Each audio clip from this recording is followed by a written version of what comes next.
précise insiste toujours avec Frédéric Bérard. Ah, l'édition du vendredi, on l'aime bien, André et moi, l'édition du vendredi, on se met les pieds sur le pouf et on pose vos questions.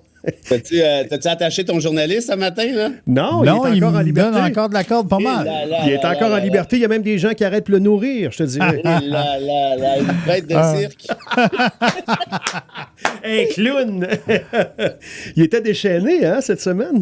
Là, c'est une mitraille, attendait pas l'autre. J'aime ça surprendre le chroniqueur. Oui, après le show, il m'a dit, je suis vraiment une carte cachée, hein? Oui, ah oui. Elle était pas tant cachée que ça hier. Elle pourrait rester cachée un peu plus. On blague, André. On aime ça. Oui. T'es comme, t'es comme l'invité. Ouais, ou l'invité pas inattendu, là. Tu sais, c'est comme on la voit pas venir. On la voit pas venir. Il y a le cheveu sur la soupe, mais il n'y en a pas de non plus. On commence d'abord avec Donald Trump.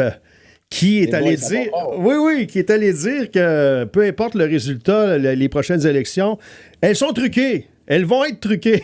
Même s'il gagne. Ils vont truquer s'il perd. Ouais, mais ce qu'il a s'il gagne, je pense qu'il va reconnaître le résultat. Quatre-toi pas avec cette bout-là. Je pense bien, moi aussi. Mais est-ce que c'est pas un peu ce que dit Marc, antidémocratique, déjà d'attaquer le système électoral? Aïe, aïe, aïe. Ça fait combien de fois que je vous dis? On t'écoute pas. Non, je le sais, mais poisson rouge. C'est un fasciste, Trump. C'est ça qu'il est. Il a toutes les caractéristiques d'un facho. Puis c'est quoi un facho? C'est quoi le fascisme? C'est, on va dire, un dictateur, là, si on fait un raccourci. C'est quelqu'un qui se met en devant de toute forme d'institution. Il conteste encore le résultat de l'élection de 2020. Ouais. Il dit qu'il a gagné by a lot, donc par beaucoup.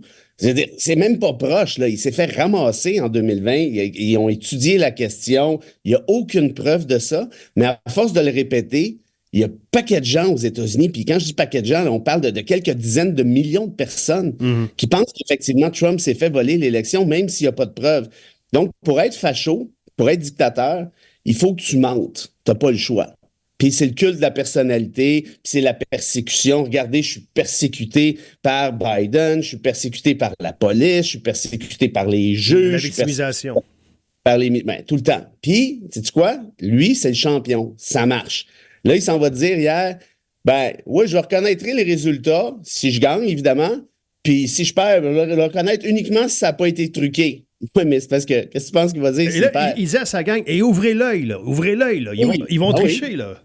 Oui, mais c'est sûr. Et là, qu'est-ce qu'il pense qui va arriver?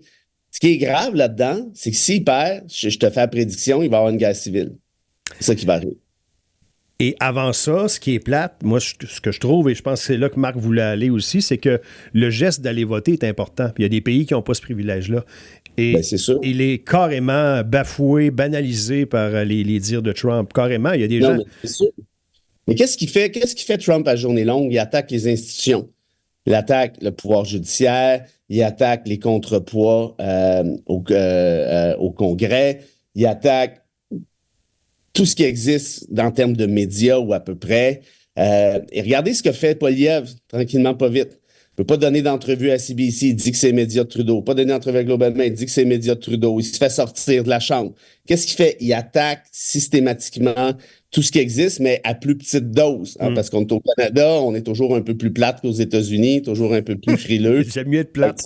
C'est la version Wish de Trump, c'est Poilievre. En moins... Il sait doser ses affaires. Oui, il est moins trash. Oui, mais ça fonctionne super bien. Regardez les sondages, il est à 45 Puis je suis pas en train de dire que Poilievre, c'est Trump, mais Poilievre s'inspire de Trump. Ça c'est indéniable. Puis il n'est pas tout seul. Hein. Un peu partout en Occident, il y en a plusieurs qui ont adopté cette recette-là. Et on l'entend même dire par les gens qui suivent ça aux États-Unis qui veut faire perdre la patience aux juges, puis il souhaite quasiment aller en prison un petit peu, pas longtemps, mais juste y aller en prison pour aller chercher encore des meilleurs sondages. Oui. Ben oui, mais c'est sûr. Ça marche. Merci, Marc, pour la question. Oui, excellente question, puis excellent commentaire. Ça s'en va pas dans le bon bord. Ton commentaire est excellent, tu dis? Non, le sien. OK. Je vous ai entendu. Moi, je vais...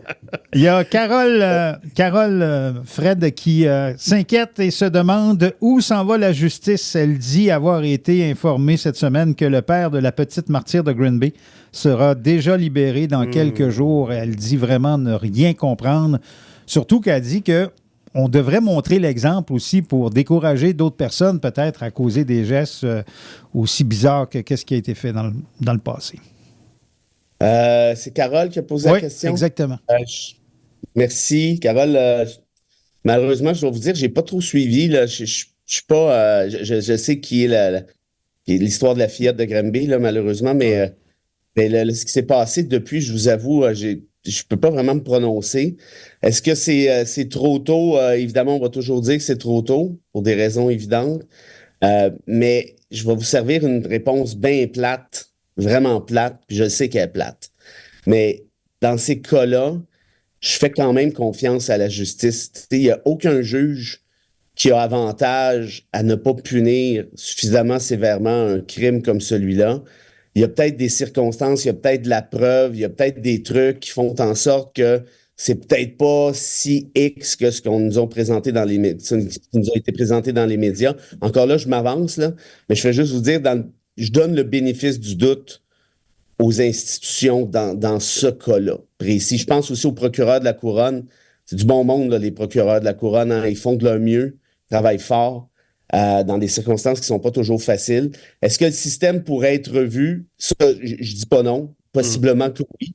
Mais comment, puis jusqu'à où, ça, par exemple, je connais pas. C'est des libérations conditionnelles, là, quand même. Il y a des choses à respecter. Là. Il n'est pas libre comme l'air là, dans quelques jours. Oui, bien, c'est ça. Les libérations conditionnelles, c'est surtout dans des cas comme ceux-là, c'est assez difficile, je dirais. Tu ne mènes pas une vie normale après coup.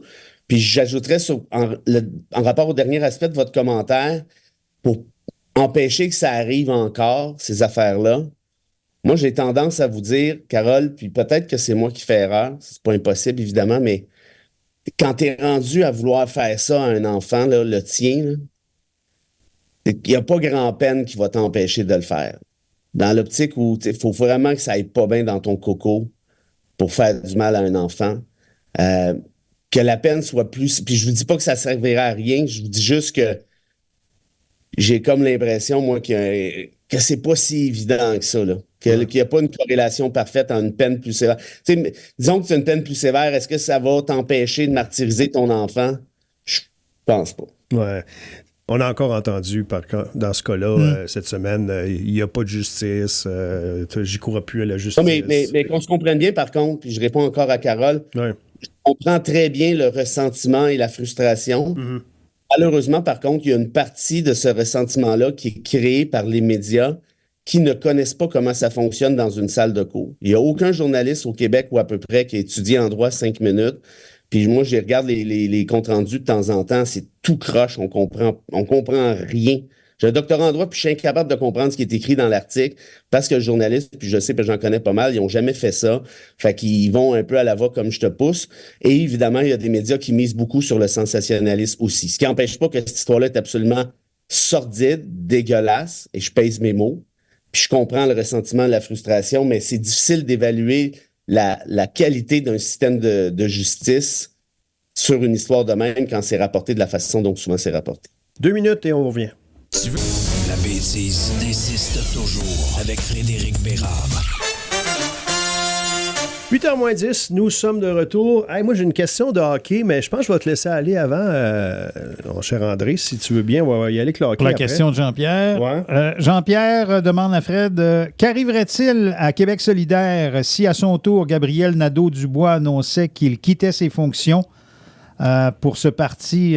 Qu'adviendrait-il de QS si Gabriel Nadeau-Dubois s'en va?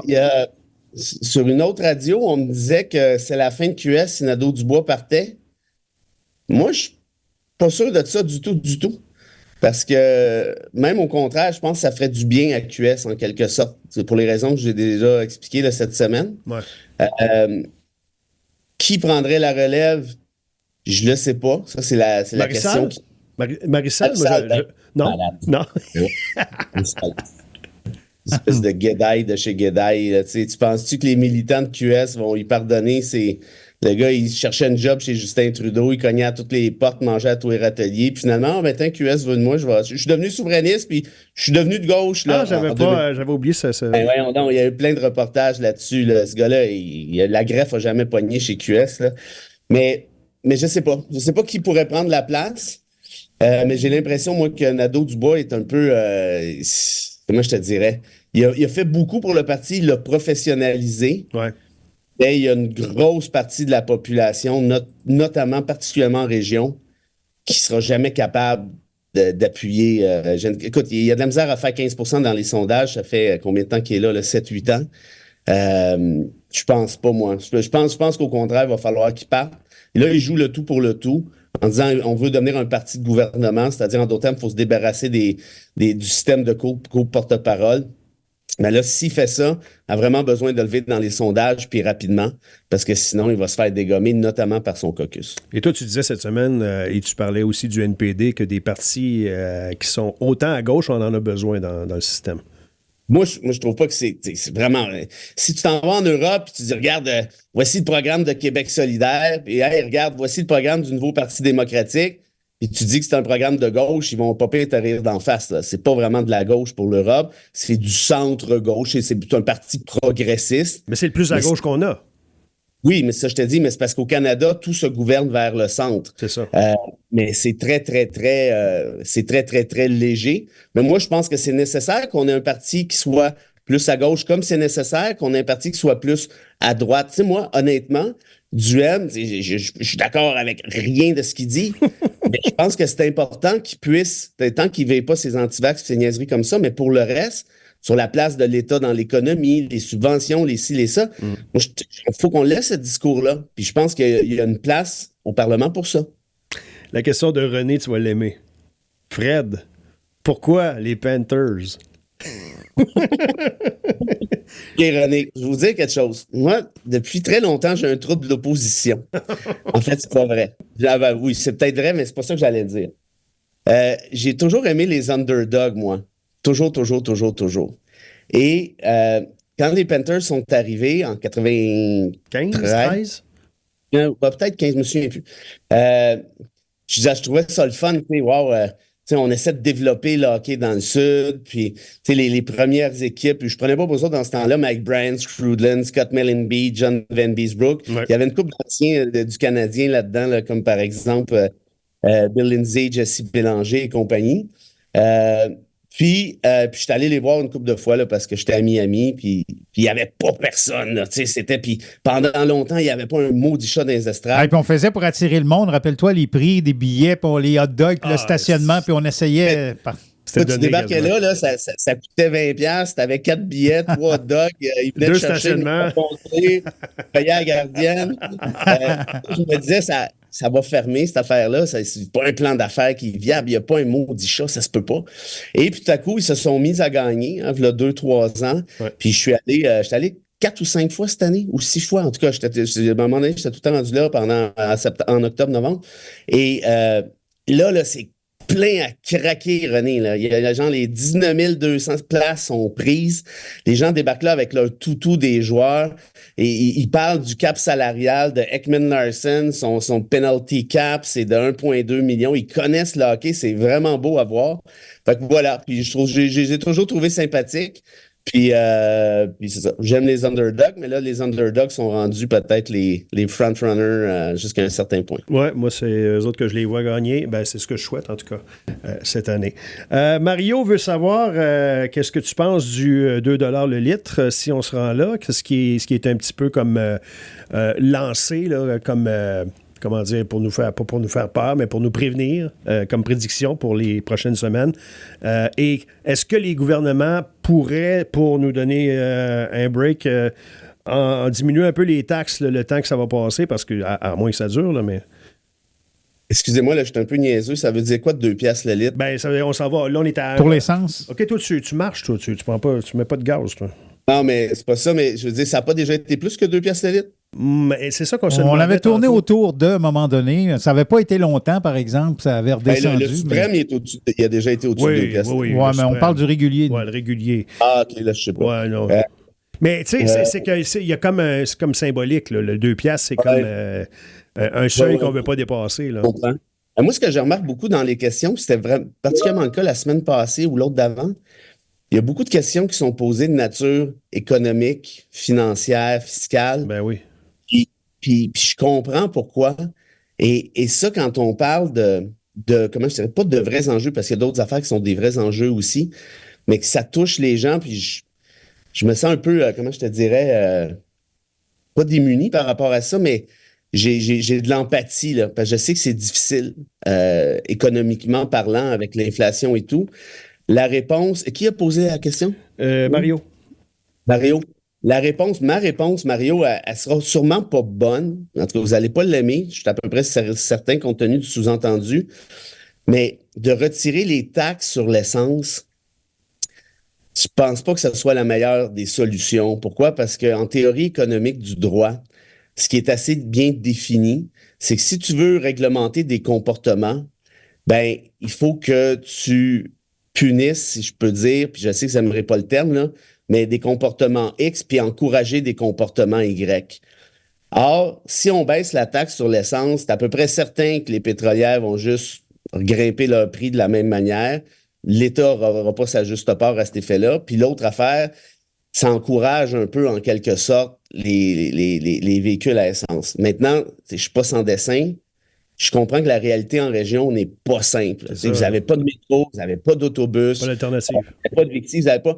Puis ça, c'est ce que je trouve plate, c'est que les gouvernements abandonnent à ce niveau-là. Puis ça fait en sorte que la crise des Gilets jaunes en France, c'est à partir de là que ça avait sauté. Si tu te souviens. Les gens en région qui contestaient le prix du diesel, si je me rappelle bien, parce qu'on avait rajouté une taxe, puis ça avait gueulé, puis la France avait pété en morceaux pendant une couple de semaines. Alors, tout ça pour dire, j'ai pas la solution, je la sais pas. Ce que je sais, c'est que les comportements sont souvent réglementés par des taxes du genre. Est-ce qu'on veut que les gens consomment plus d'essence? Non. Vous allez me dire, oui, mais j'en consommerai pas plus, mais je veux juste pas me mettre dans la rue à chaque fois que je fais mon plein. Puis ça, je comprends ça, j'ai de l'empathie. Mais la solution simple, là, je pense pas qu'il y en existe une, malheureusement. Mais j'aimerais bien, moi, que mon gouvernement fasse preuve de leadership en matière de transport collectif, incluant en région. Par exemple, pourquoi on ne ferait pas ce qu'on appelait un train? C'est une proposition de QS, ça, d'ailleurs. Avoir une espèce de train québécois qui se promène dans les grands centres puis qui va en région à gauche, à droite. C'était une affaire de, je pense que c'était 5 ou 10 milliards. C'était moins cher que le troisième lien, là. C'est pas des maudites farces. Ça serait drôlement plus. Évidemment, tu peux pas prendre le train de Fermeneuve à Mont-Laurier, je comprends bien. Mais si tu veux débarquer à Montréal à partir de Mont-Laurier pour venir voir un match, ben, tu aurais ce train-là. Tu sais, je pense que comme société, on est capable de se payer ça. Mais là, on a un gouvernement qui nous dit que le transport collectif, c'est pas sa responsabilité. Il veut rien savoir de ça. Oui, c'est ça. Ça aide pas bien. OK. Merci à Mario. Merci à vous tous pour les questions. Ah, il y en a une dernière. Il y a André, journaliste à CFLO, qui veut savoir si c'est une citation. Oui, ça, c'est pas une question, c'est une demande. C'est une demande. Une demande.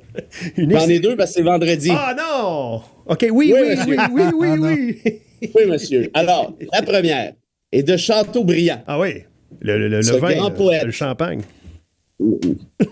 Elle, là, non, le petit gâteau. Alors, Chateaubriand disait ceci, ça c'est de la poésie. Je me suis dit que ça vous ferait du bien, mes deux poissons rouges. Yep. Un peu de poésie pour relever le niveau de sensibilité de votre show. Alors, faites que la beauté reste, que la jeunesse demeure, que le cœur ne puisse se lasser, et vous reproduirez le ciel. Peux-tu la reprendre? Tu viens de sauver le show. Peux-tu la reprendre, s'il te plaît? Oui, ça vaut la peine. Faites que la beauté reste. Toi, André, au moins, il fait semblant de m'écouter. Ouais, André, va écouter le tape.